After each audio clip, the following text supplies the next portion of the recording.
The road is going to get tough. The hills is going to get hard to climb. The valley is going to get diggy. But you hang on in there, and God has a blessing for you. But we got to stop complaining and take action. Let me share something with you before I read another verse. Now, when you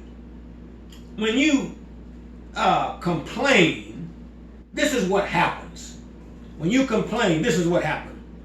You first of all, you begin to stress yourself out. You begin to stress yourself out. And when you stress yourself out, you can't relax like you would. And when you can't relax, you get too emotional. And when you get too emotional, you can't think right. That's why it's very important that we stop complaining and take action. Notice, he says in the 3rd verse, and wherefore has the Lord, now here's a question here. Here's a question. I want you to notice, I like to note questions from statements and what have you. But I want you to know he says, they says, and wherefore has the Lord brought us unto this land to fall by the sword, that our wives and our children shall be a prey. So they asked the question, Moses and Aaron, did God bring us out here so that our wives and our children will be a prey? That we would just be in limbo and doesn't have anywhere to go, doesn't have anything to do, don't know how we're going to make it. And then they said, were it not better for us to return to Egypt? Notice, no, it's not best for you to return to Egypt. No, it's not best for you to return to Egypt. Egypt, in today's fashion, happens to be man's way. Egypt happens to be bondage. Egypt happens to be the hard way. Egypt happened to be not being blessed, but being cursed. Egypt is being down. So when you're in Egypt, you're losing all of the blessings that God has promised you, all because maybe you are complaining and you're not taking action. And so, am I better off in Egypt? No. There are going to be some bumps along the way.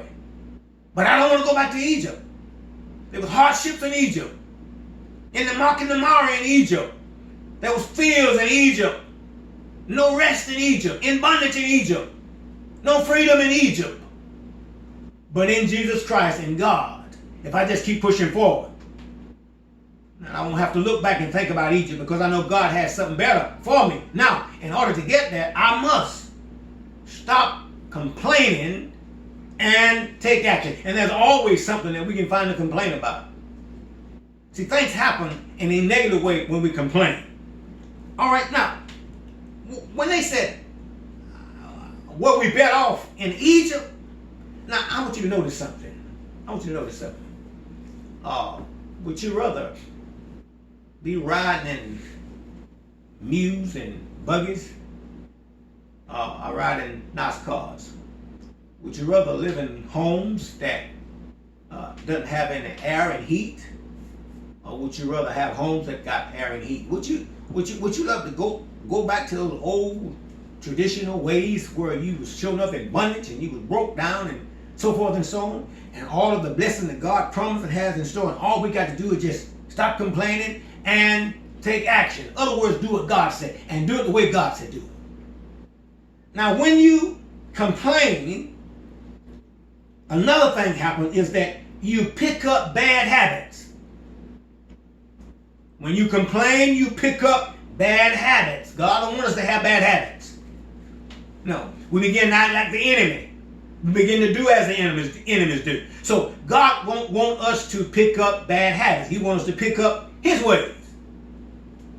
In order to do that, Moses was trying to encourage the children of Israel, let's get out. We don't want to go backwards.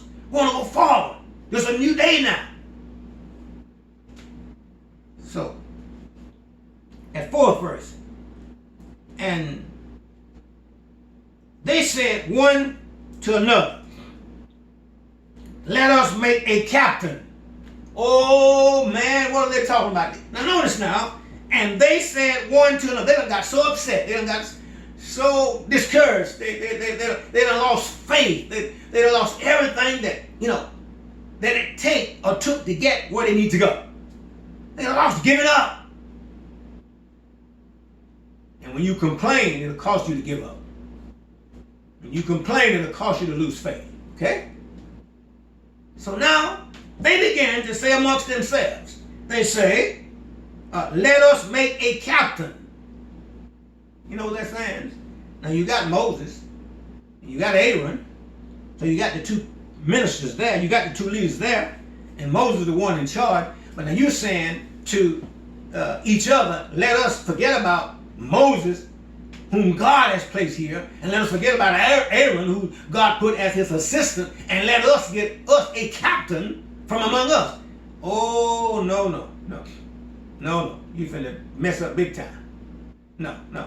You can't change what God has ordained. You can't.